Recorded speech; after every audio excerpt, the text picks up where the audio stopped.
So he said it's over. We're going to talk about how to move on after heartbreak.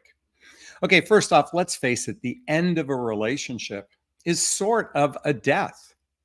While not in the same sense of a human or even an animal or pet that you own, it's the death of a dream.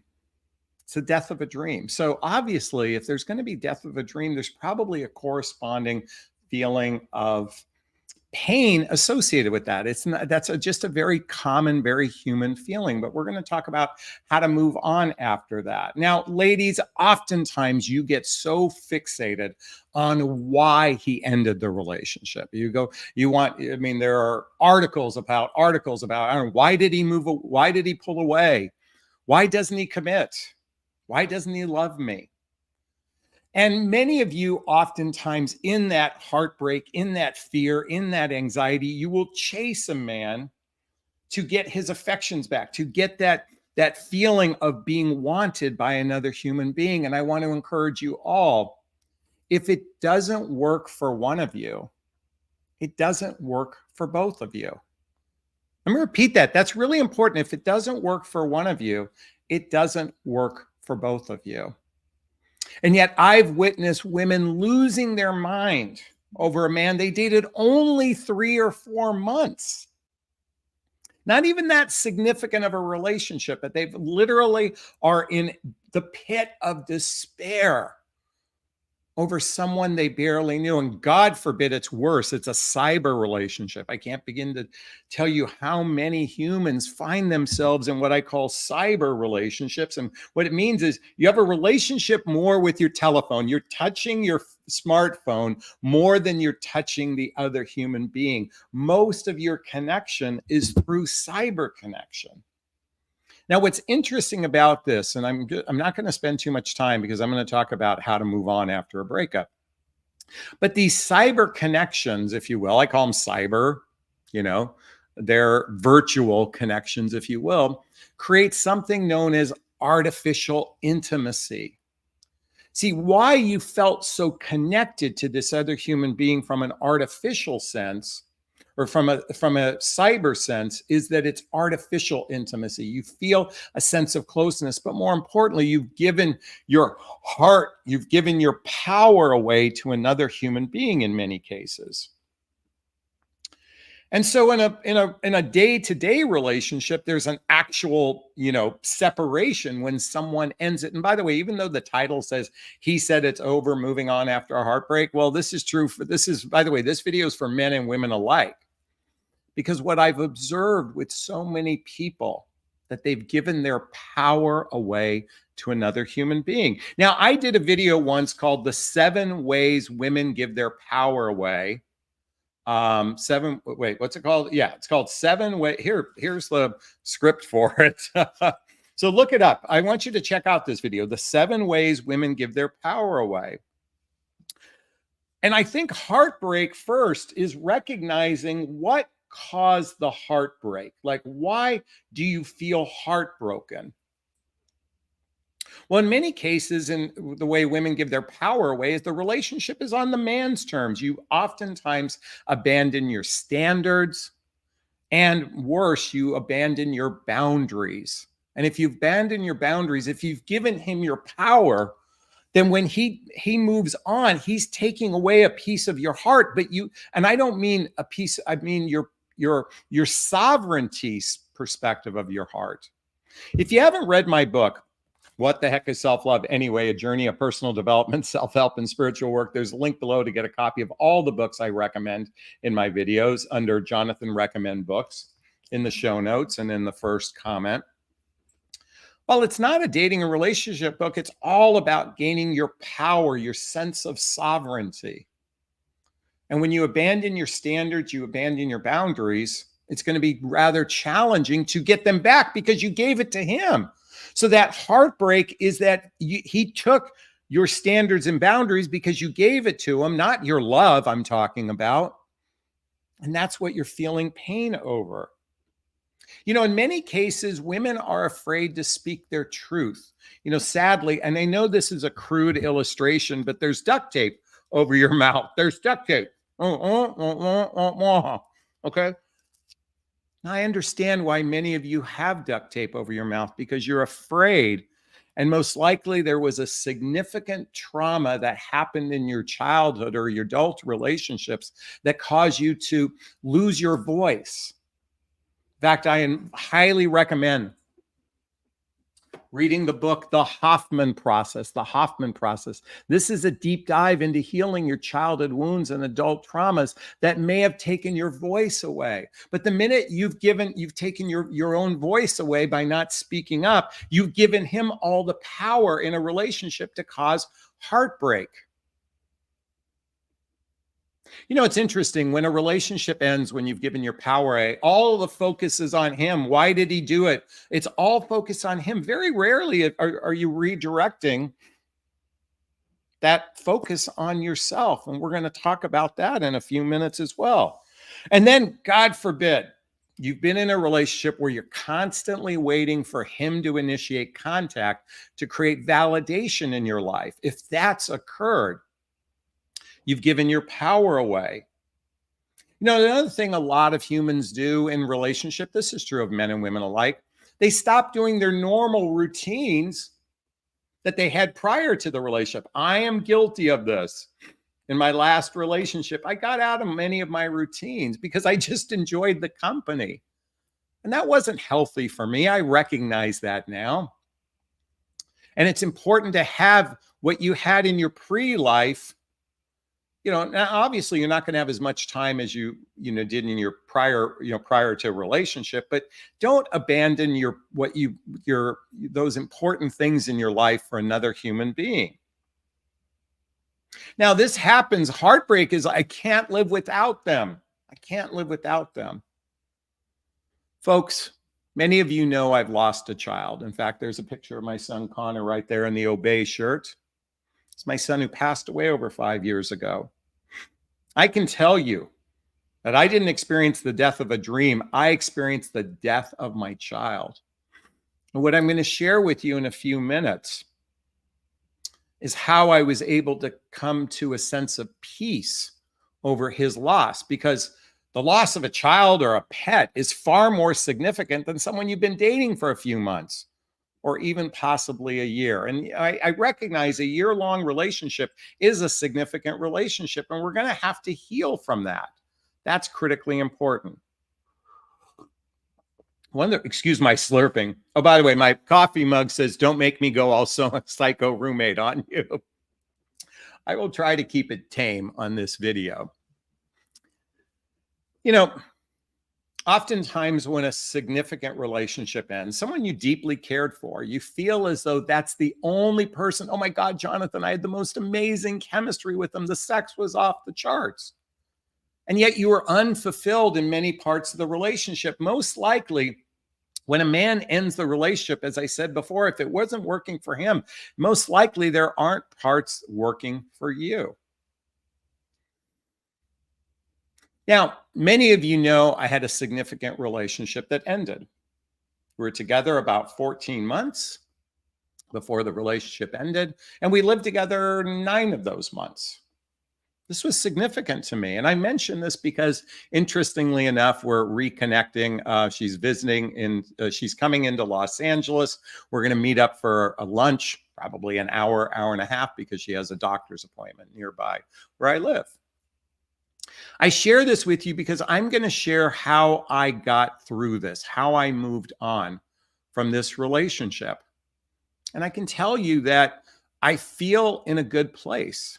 Listen, I'd be lying to you if I didn't say there's a residual sadness for me, because there was a death of a dream. I was to some degree, I got caught up in the fantasy of the relationship without recognizing that there were some deficiencies, but thankfully I didn't have to call a doctor. I didn't have to call an attorney. I didn't have to call a policeman. See, if you're in a type of a relationship where you have to call a doctor, an attorney, or policeman, yes, that's a relationship you need to move on from. But most garden variety relationships don't work out for reasons that we all know internally, and yet we don't look in the mirror. We oftentimes blame the other person without looking at what was our role in this relationship.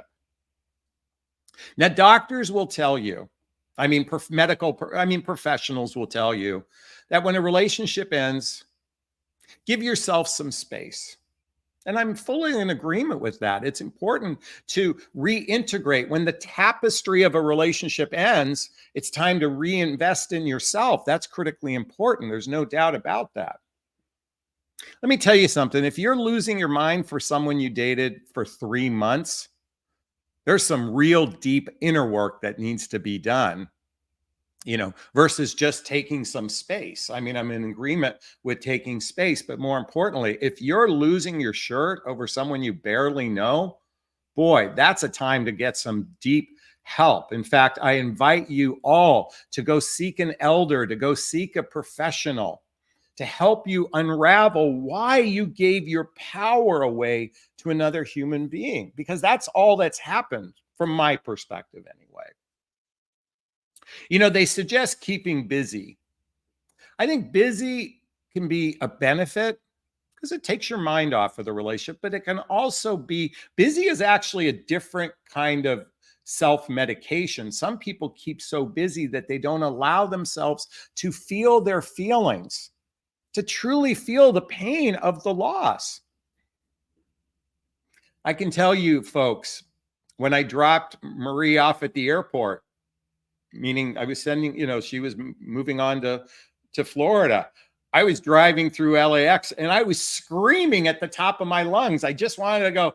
I'm not going to demonstrate it here, but I screamed at the top of my lungs in the car with basically saying the F word. I was screaming loud. I just wanted to release the feeling of this ending.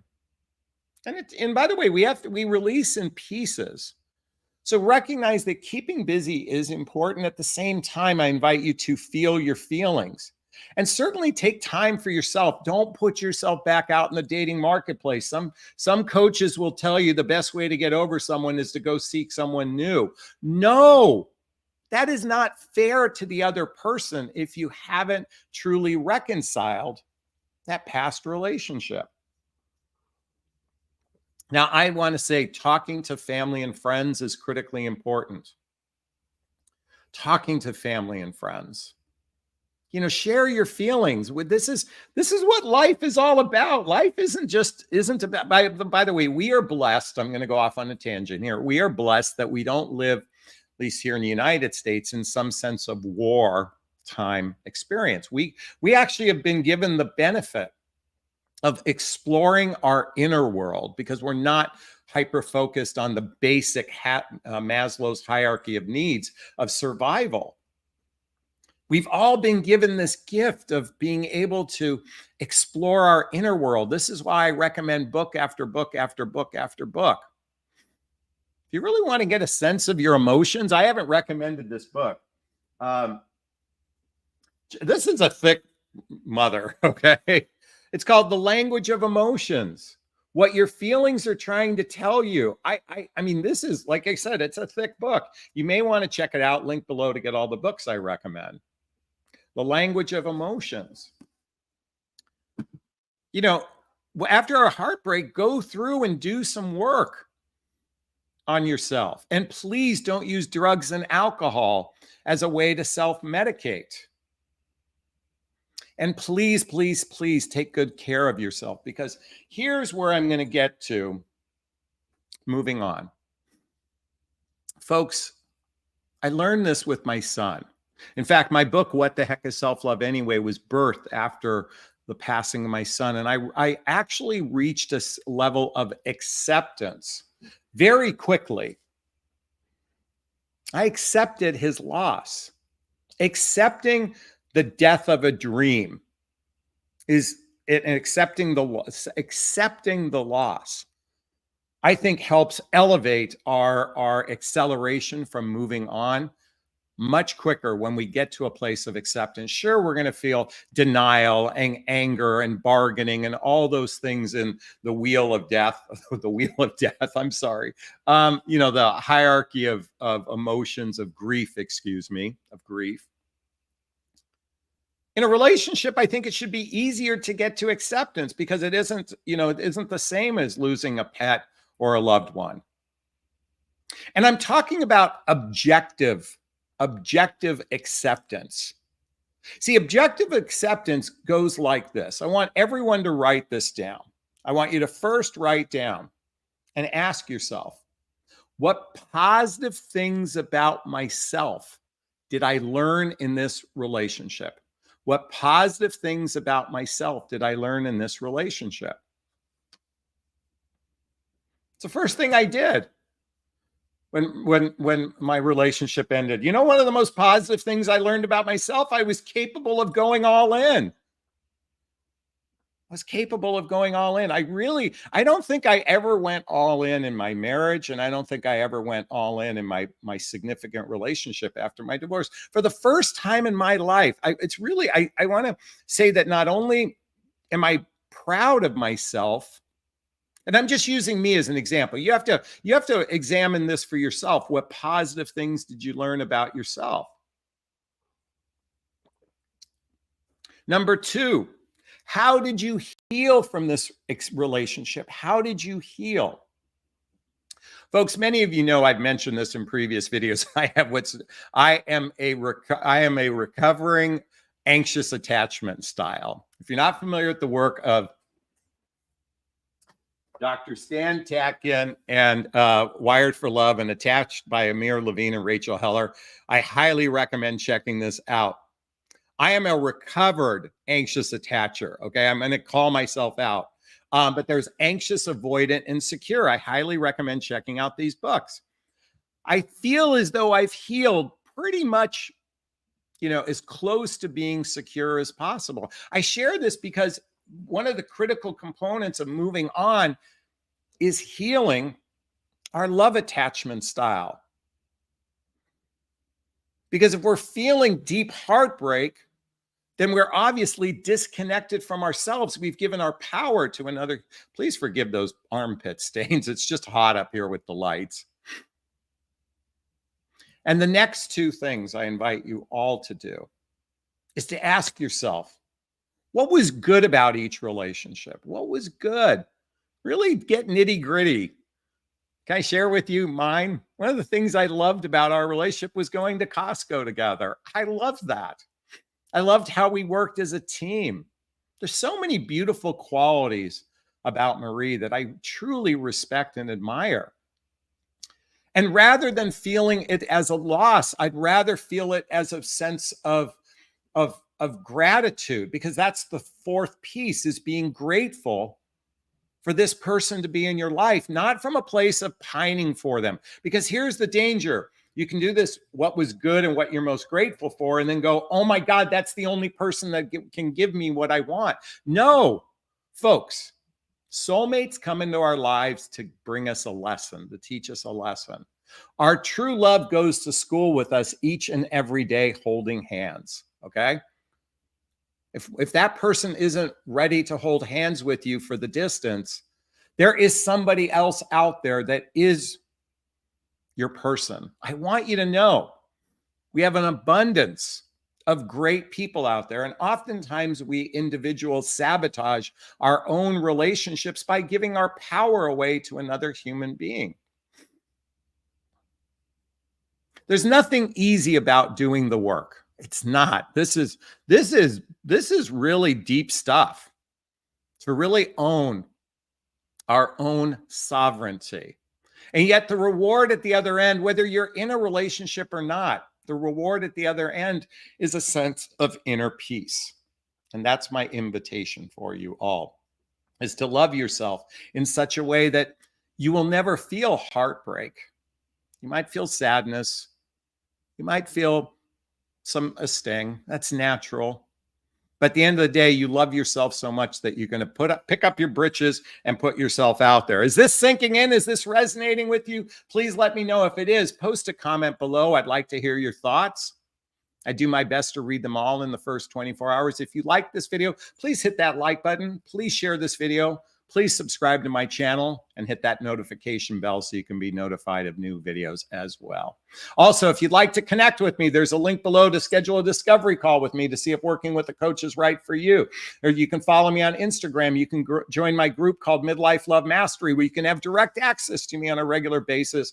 All the links below, including the link to get the books I recommend. All right.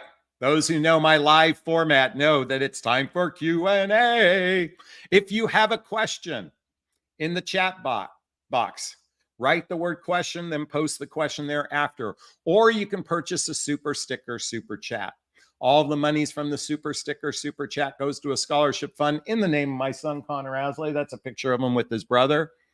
In his honor, we donate to causes like the Hoffman Process, Insight Institute, and we give scholarships to private coaching as well. All right, so hit that little dollar sign. Our goal today is $50. Let's get some love going today. Hit that dollar sign to send us some love. All right.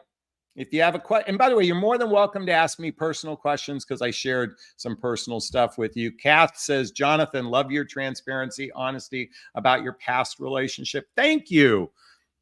You know what? I'm actually very proud of myself, my capacity to be vulnerable, to be authentic, to be transparent. I really am proud of myself. So thank you for honoring me by pointing that out. I really appreciate it. Leah's in the house.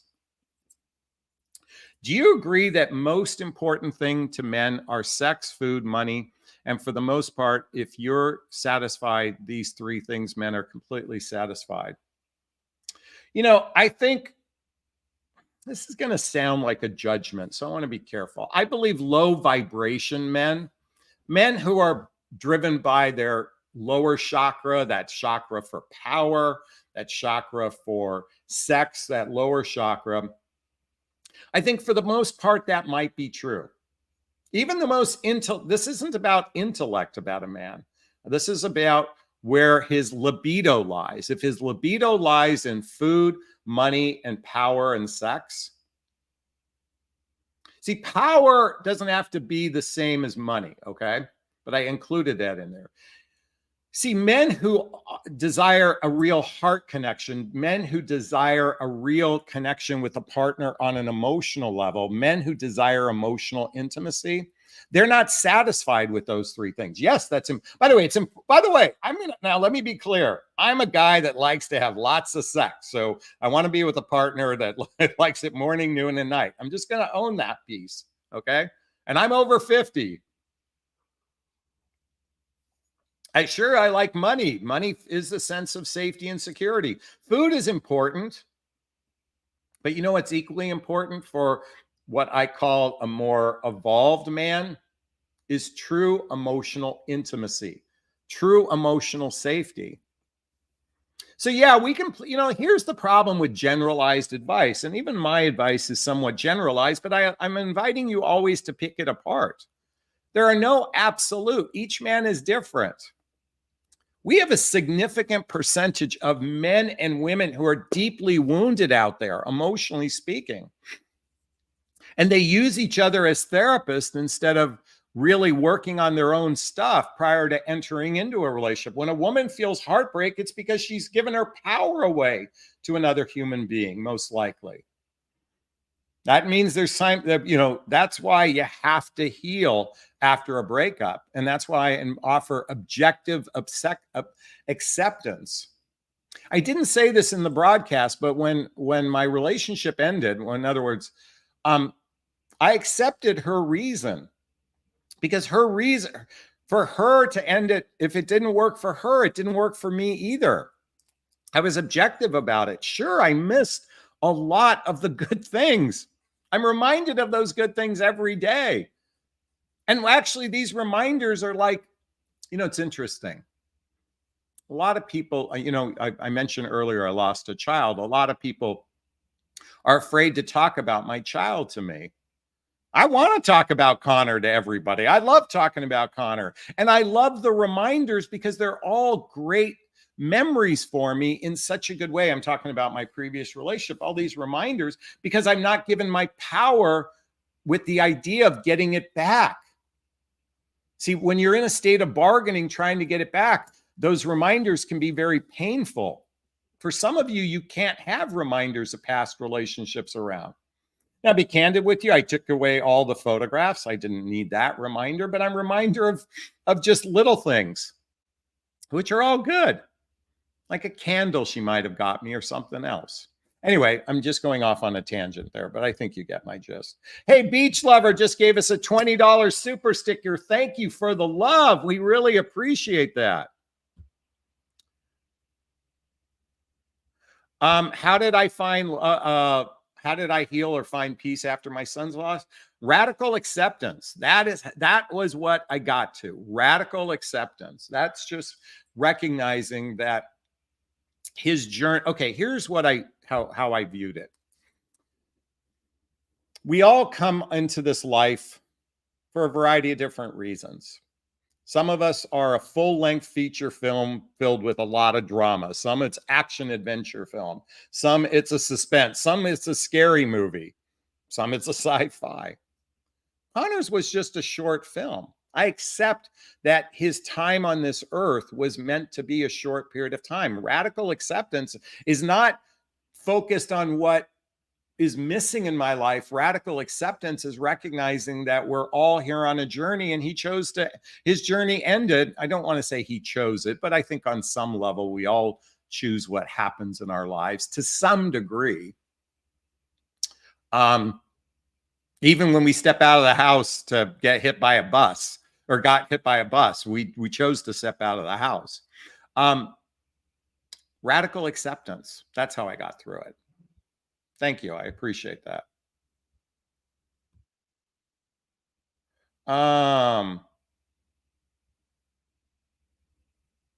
Let's keep going. Maria's in the house. Isn't it going to be hard for you to see, Marie? How did the lunch come about? We haven't seen each other yet. That's happening in a few days, actually. Is it going to be hard? I don't know yet. I mean, I have no attachment. See, I have no attachment to an outcome. I have no attachment to an outcome. I'm actually looking forward to seeing her. It'll be nice. She's a good human being. We haven't talked very much in between. We maybe share a message here or there. We talked right before Christmas, just to wish each other a Merry Christmas. It'll be interesting to catch up to hear how her life is going in Florida.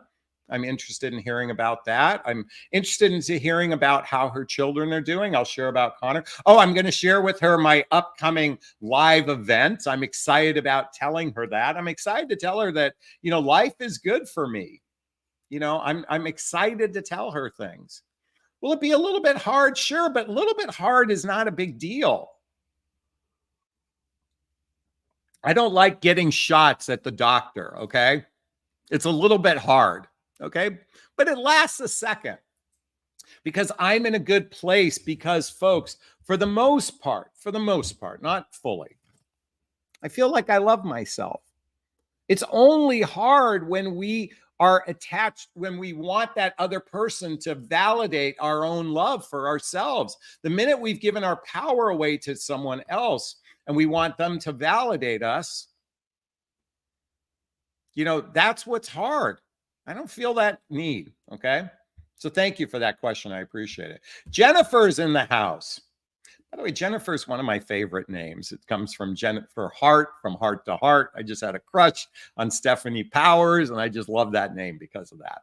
Okay, Jennifer says, I broke up with a guy dated 3 weeks because he was a poor communicator. I've tried getting back with him because I miss him and was attracted to him. He won't talk to me. Should I give up? See, okay, the thumbnail in this video says don't chase him. What you're attracted to is the fantasy of him, most likely. Okay, you've created a fantasy in your head. Certainly you're physically attracted to him. I get him. What did you say? He was a poor communicator. Like it's fascinating. You want him back. You want this poor communicator back in your life. You want this poor communicator back in your life. Do you know how miserable you're going to be in relationship? He can ride you for years. And when I use the word ride you, I mean, he can have sex with you for years and ejaculate inside of you, and you're going to be miserable. And yet you want him. I mean, I want you to really look in the mirror on that one, Jennifer.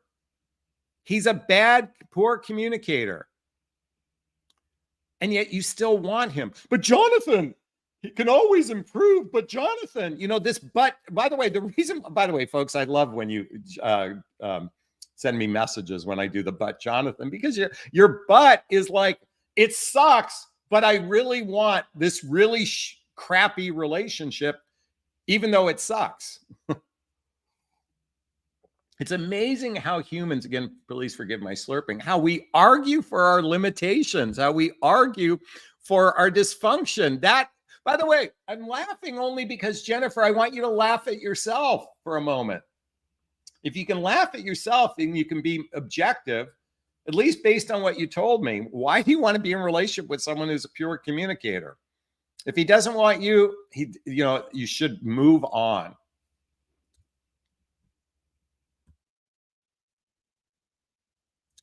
EM said, I remember you recently said you're not interested in dating other coaches because they don't make enough money.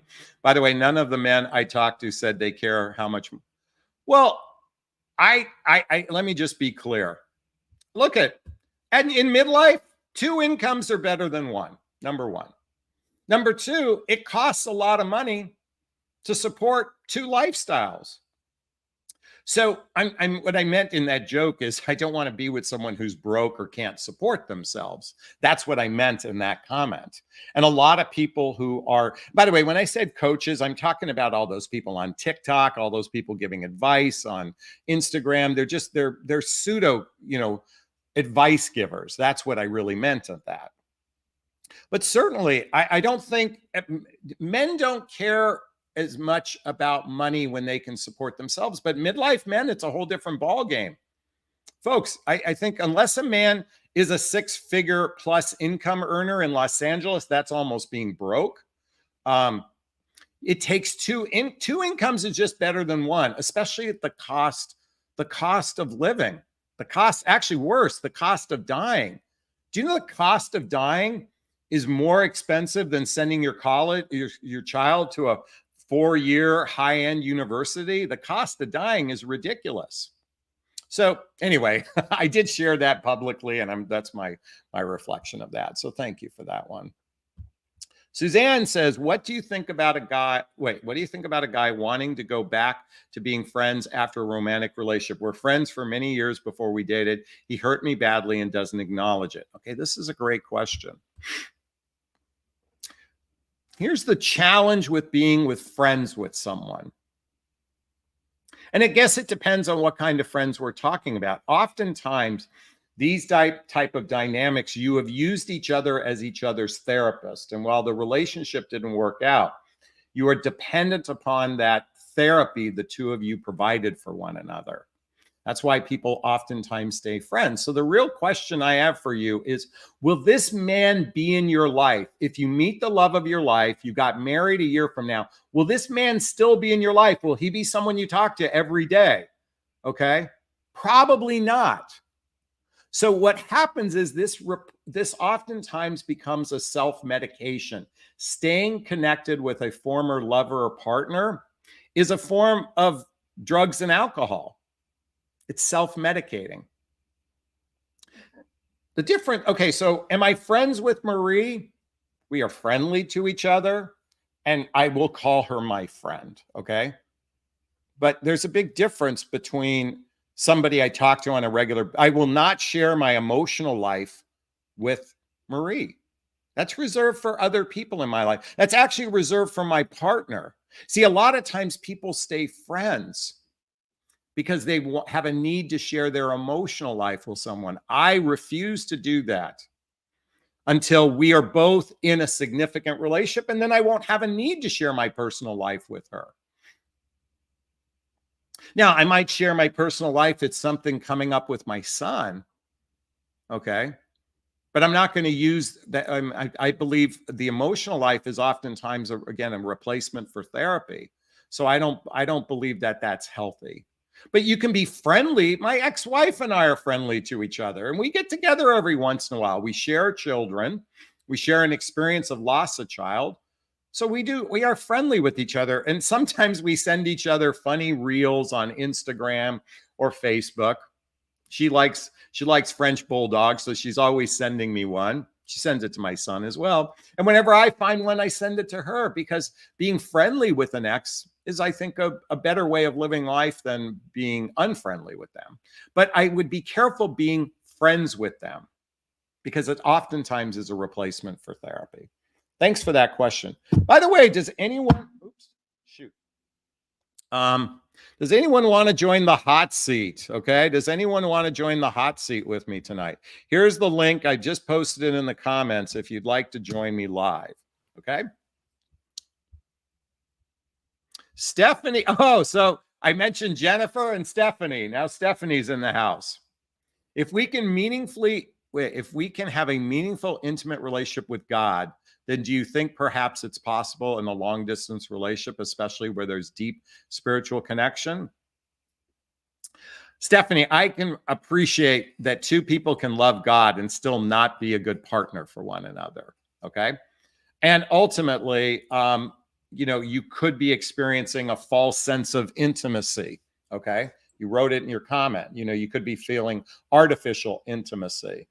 So it's great. By the way, it's great that you have something in common with God, but ultimately God didn't intend cyber relationships. I don't believe. I think God intended men and women to be together, okay? And not to bond, through cyber, sense. That's just my perception of God. Okay. Jennifer says, thank you for the previous comment. I appreciate that. Light Blue says, thank you, Jonathan, for sharing on your healing and talking about your son. Acceptance. That's what I need to do. Just accept and move.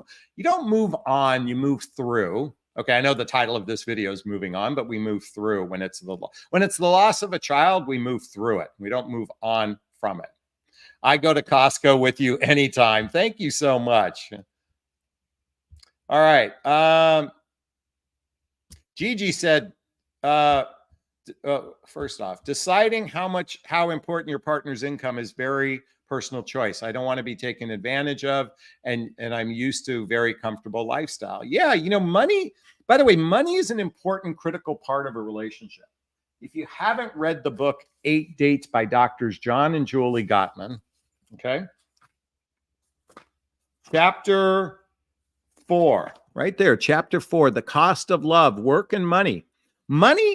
Money is an important factor. I know a lot. Listen, rich men don't care about money. Okay. They do care about money, but they care about coveting their own money. Hence why prenups and everything. By the way, I think that's a good idea. Okay. But the average American here in the United States makes less than $100,000 a year. The average American has less than 3 months savings in the bank account. Okay, just the average. I'm going to say, I believe studies show that 80% of Americans live close to paycheck by paycheck. So to say money doesn't matter, it does matter. It's so critically important by the way, do you realize that close to 50% of divorces cite money as the reason? And for the fact is, for the over 45 crowd, given that probably 75% of singles out in the dating marketplace are divorced, some people have alimony, child support, things to deal with, financial things to deal with. Maybe I got wiped out in the market crash of 2008, and I had to split my assets prior to that, going through a divorce. Money is critically important. Don't think otherwise. Now, to the extent that men don't care how much woman makes, it's not, yes, there are men out there that are seeking sugar mamas. So those men definitely care. Those men that seek sugar mamas. If you're a man like me, I want someone who can support themselves, mainly because I'm not going to take on their responsibility. Until we're in a fully curated relationship. And even at that point, it may be a factor, may not necessarily be a factor. For each person, it's completely different. And as Brian says, "Can't Buy Me Love" by the Beatles, exactly. And Jahala says, Yes, money can cause problems. By the way, it is naive to think otherwise. But Jonathan, men are supposed to plan and pay for dates, and men are supposed to pay for everything because that's what they're supposed to do. They're supposed to be the provider and protectors. By the way, there's a lot of you living here that got to recognize you got to take care of yourself for the rest of your life. We do not live in that base survival component that cave people lived in. I'm just here to, and by the way, just like Jahala says, it's important that a man take care of himself. After the market crash, it took me almost a decade to rebuild my life. It took me almost a decade to be in the position I'm in right now. And I'm very grateful. I'm very blessed. And thank you all for the love and kindness, both in your support, but also the honoring me by being your coach. By the way, there's a link below to schedule a discovery call with me to see if working with a coach is right for you. My area of expertise is teaching you discernment. And I'm blessed that I'm in a profession where I get to showcase that. So thank you. All right, if you have a question, write the word question, post the question thereafter, or purchase a super sticker, super chat. Or if anyone wants to be brave and join the hot seat, I just posted a link right there. Ian says, A-E-N, what to do if he left us what to do if he left us on scene for weeks? Like I found a video of his with his wife. He said he divorced, cooking with kids on his father's public Facebook. I am sorry. I don't understand what you're saying. I apologize. I know you're probably from another country and cannot articulate properly, but I'm not really sure what you're saying here. Okay. Gigi says, my last guy's behavior was despicable. When I said enough, I blocked him. I uncovered that he has a clinical issue and constantly negging me to tear me down. That's negging is negative reinforcement. I don't want to know anything. I don't want him to know anything about me. Yes, some cases we have to block a person from our lives. We have to block a person from our lives.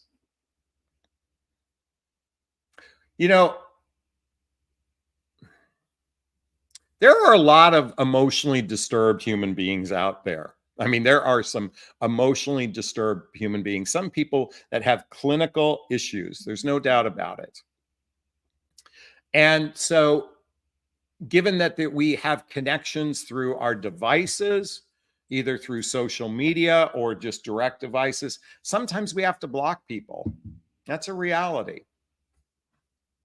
I block haters. Oh my God, I get some people that hate my content. And, I don't mind someone criticizing or disagreeing with my point of view. But when you attack a person, you attack their character, you attack their integrity. That's where, that's the haters, Poor Taylor Swift. I feel sorry for her. When I say I feel sorry for her, I'm sad for her. Because I get the sense she does a lot of good, and yet there's a lot of haters out there. When you put yourself out there publicly, you are exposed. And we live in it's a sad world that we have to it's a sad world when people have a need to tear down other people, and particularly in relationship. Sometimes people get over a relationship by literally making it so much about what was wrong with them. But the sad part about doing that, when you make it so much about what was wrong about them, what was wrong about them, what was wrong about them, there's a mirror coming back and saying, what's wrong with me? What's wrong with me? What's wrong with me? And worse, that residue is like tar. It affects every relationship thereafter in your life. So I just want everyone to recognize that that can happen. Again, if you'd like to join the hot seat, please click that link. I'd like some love. We need some questions. Okay. And comes back and says, what should I do if he's been ignoring my direct messages for weeks? But I found a video of him and his wife, whom he claimed to have divorced, cooking with their child on public Facebook. Well, then he's a cheater. and be grateful that he's ignoring you. You must move on. That's what you need to do. If somebody is still, okay, I mean, I guess the question is, do you want him, if he is married and has children, Ian, what are you going to do about it? What are you going to do about it for yourself? Because if you want him back, that means he has your, if you want a person back who's married and has children, what does that say about you? I want you to really examine that question. What does it say about me that I want this person back? Let me ask the question differently. What if he was married to you and there was a woman that wanted him? What would you think of that woman? What would you think about that woman that wants your husband? Now, you can judge your husband and his behavior and his actions. I get that piece, and that's very understandable and acceptable. But what would you think of that woman? Because that's what you're talking about for yourself. By the way, this is an inner journey. I invite you to explore it.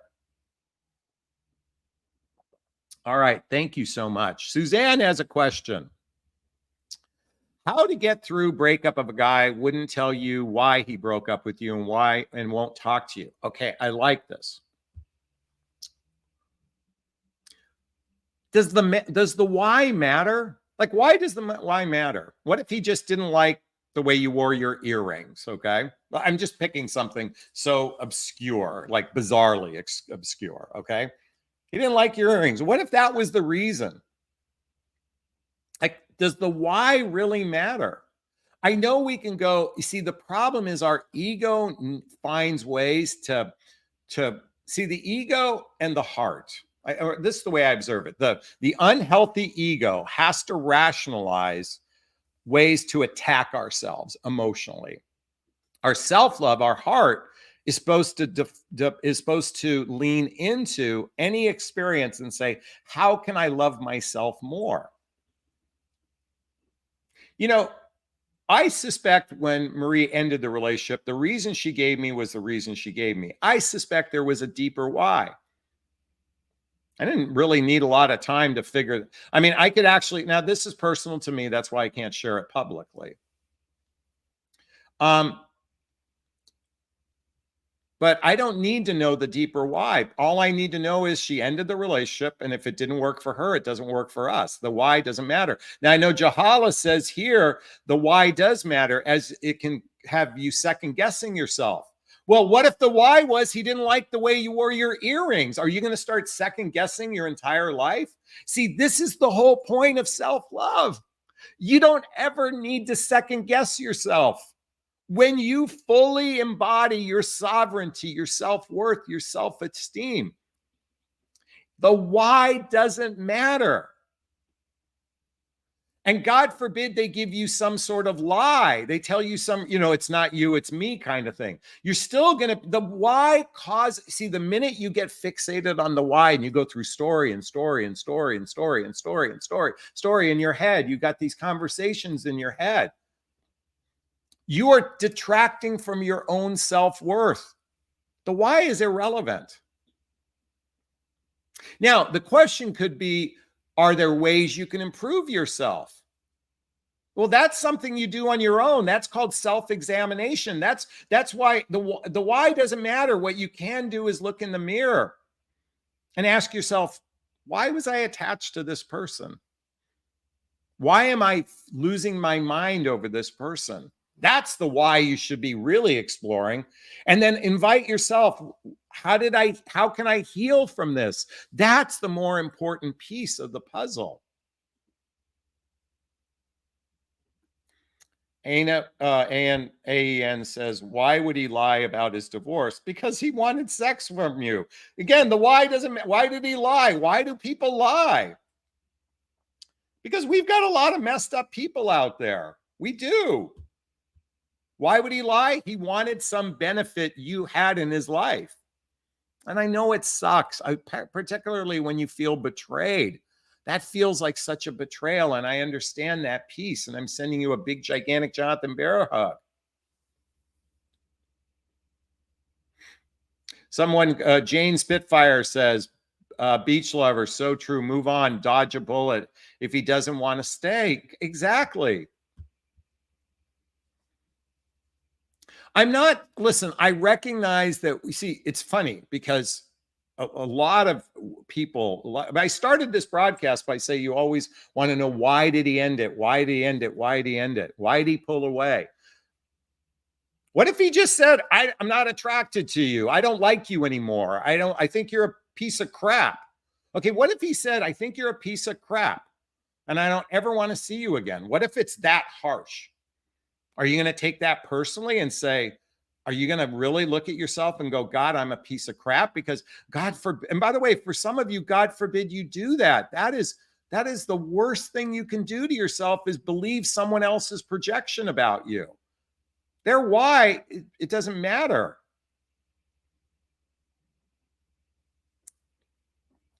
Okay.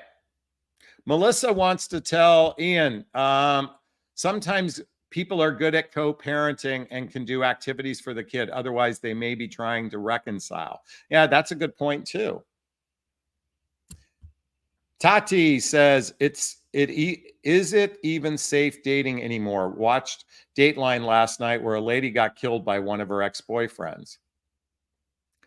Okay, you're talking about the 0.1% things that happen. You can live your life in fear. Look at, I could go out next week, go out with a woman. She could pull out and she could be Glenn Close in Fatal Attraction. That could happen. But I don't live, I could get in the car and get in a car accident tomorrow and die. You know, I can get on an airplane, it could crash. You know, yes, you could go out on a date. This is why, you know, now being prudent is very, you know, I think being prudent in your life, doing a little bit of background work on a person and everything, that's very healthy to do that. But don't live your life in fear. And gosh, you die. Listen, I have a belief around, I believe on a belief about life is that we come back and do this over and over and over again. Okay. We live a life of Groundhog Day. We just take the lessons of what we learned in this incarnation and we do it again. So you have to kind of accept, you know, the fear of death. The fear of death is why most people avoid a lot of really good things in their life. And they also helps protect them from the bad things too. I guess I can own that as well. Jen says, heart, prayer, heart. Thank you. All right. Roller Girl says, thank you. Take care of your soul for your being, your health, your life. I agree. Jane Spitfire says, Jonathan, thank you for telling us the truth. Humans are complex in so many different ways. Ain't that the truth? If you have a question, write the word question, then post the question thereafter. You cannot control all situations. Be safe, be careful. Listen, I learned the hard way. We have no control. When Connor passed away, I had no control. I mean, could I have curated circumstances that might have caused that not to happen? Yeah, but I don't beat myself up for it either. You know what? That's why really appreciating every second, every moment with the people you love is probably the most important thing in life, is appreciating every second with the people we love, including ourselves. Tasha says, Jonathan is right. It doesn't really matter why. Why does not really help. Sometimes when someone breaks up with you, all you can do is accept it. You have to accept the person's choice to leave. That's my belief system. You don't, by the way, you can disagree with me, folks. You can say I'm wrong. I'm fine with you saying that. I think when we spend too much on the why, and I know we see, because we are such rational human beings, and the ego, the unhealthy ego really fucks with us. It really does. I think there's a healthy ego and I think there's an unhealthy ego. I said in this broadcast, objective acceptance. You have to look at, like I looked at the entire relationship from beginning to end. My dynamic with Marie, I really examined it. And because I asked myself, what positive things did I learn about myself in this experience? What How did I heal? What was good? What am I most grateful for? Those are the only 4 questions I believe should be asked and answered to move on from heartbreak. Belinda says, we're all looking for closure. When the closure is obvious, move on. But we can determine the closure. We have that power. We can close a door. We have that power to do that. We don't need the other person. But by the way, once they closed their side of the, okay, so you ever been in a hotel where there's double doors? This is a perfect analogy. They close the door so you can't get into the adjacent room. You can close your door too. Because if you're always looking at their door, you're hoping that they open it, you're disconnected from your own life. By the way, that's a heavy duty pit stain. Woof. I'm funky. All right. This is tagged up. I can't even pronounce Miss Moon or Mr. Moon. I text him good morning after traveling overseas and just getting back. He replied, he doesn't want to see me. We are having issues. I just don't, do I just go no contact, already distant for 2 months? He already said he doesn't want, I mean, was his behavior rather, depending on how long the two of you are together, could it be kind of crappy? Absolutely. But yeah, you don't need to do anything. Work on healing yourself. What positive things did you learn about yourself? How have you healed? What was good? What are you most grateful for? Tati says, after having been married for 16 years, how do you know you are good to date? I think if you are still charged by it, okay, if you still have a charge over this other person, if you haven't examined, if you haven't, if you still have a charge by them, if you're bitter, if you're jaded, those things I would say don't date. As you move to healing, when you get to a tipping point where you don't feel charged by them, charged as in like electrical charge. If the charge is just very prickly, just a little bit of a prick, that's a good time to start dating. If it's like, like this, then no, don't be dating. If it's, don't be dating. If it's, that's when you date. And only you can decide that for yourself. Jane Spitfire says, Jonathan, losing a child is so nerve-wracking, but appreciate in keeping the memories. Indeed. Kath says, very true. Live your best life. My brother stated, I will see you at Easter, Kat. 3 days later, he was killed in an accident. Craig taught me well 40 years ago. Yeah, I'm sorry about the loss of your brother. Aurora says, 100% agree. The why ultimately doesn't matter. It could even make it worse. You can only control what you can control. Exactly. Tati says, can a man have higher chakra? Absolutely. There are lots of men with higher chakras. Absolutely. It's great. By the way, God, universe, spirit, I invite everyone here watching this broadcast right now to recite this prayer with me. God, universe, spirit, I invite in a juicy, delicious, healthy, happy relationship where we have amazing chemistry with one another, and the communication between the two of us is effortless and easy, particularly when we have friction, when we disagree on things, and we have compatible lifestyles with one another, and we share the same values, and we build the deep roots of trust that support a relationship. God, universe, spirit, it is raining good men, it is raining good women, it is raining good people that have the kind of character to dive into the kind of relationship I and everyone seeks in God, universe, spirit. I invite that in for everyone right now.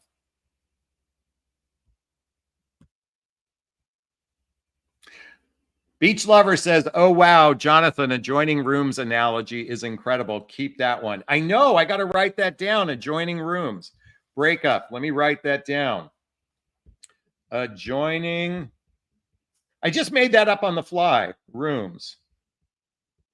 Doors closed. Oh, thank you for reminding me. I know. I was like, God, do you ever sometimes just kind of marvel at your own? And listen, I know this sounds arrogant, but there are times when I feel like I'm channeling from source. And I feel like that one was channeled in for me. So I'm like, I'm going to own it. By the way, every once in a while, we got to give ourselves a pat on the back. Anyway. All right. Hey, did you find value in this broadcast? If you did, I'd like to hear your thoughts. Post a comment below. I'd like to hear what you have to say about this. If you did find value in this video, please hit that like button. Please share this video. Please subscribe to my channel. Hit that notification bell so you can be notified of new videos as well. And always, if you want to connect with me as a coach, check out the link below. If you want to follow me on Facebook and join my group, there's a link below to Midlife Love Mastery. You can follow me on Instagram. You can check out all the books I recommend. You can get my dating vows. They're all in the links below and in the first comment as well. All right, I'm going to wrap up this video as I always do. And again, those pit stains, I'm so embarrassed. Give myself a big, gigantic Jonathan Bear hug. I'm going to reach into the camera and give you a hug of love if that's okay. I'm going to ask you to turn to someone, a pet, a teddy bear, a pillow. Give it or them a hug of love because hugs are a great source of love.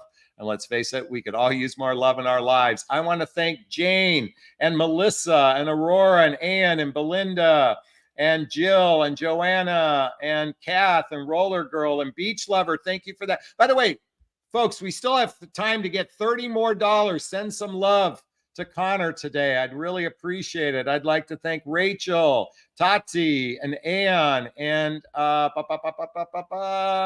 let's see.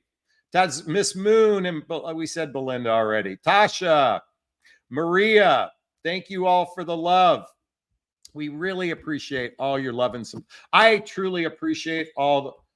Hey, look at this troll. Spoken like a real simp. Thank you so much for your comment.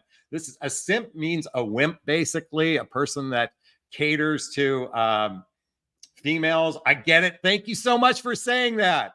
By the way, that's my way of saying F you, buddy. Aurora says, God bless you. Thank you so much. All right, everyone. Be well. Have a fab day. And go enjoy the Super Bowl tomorrow.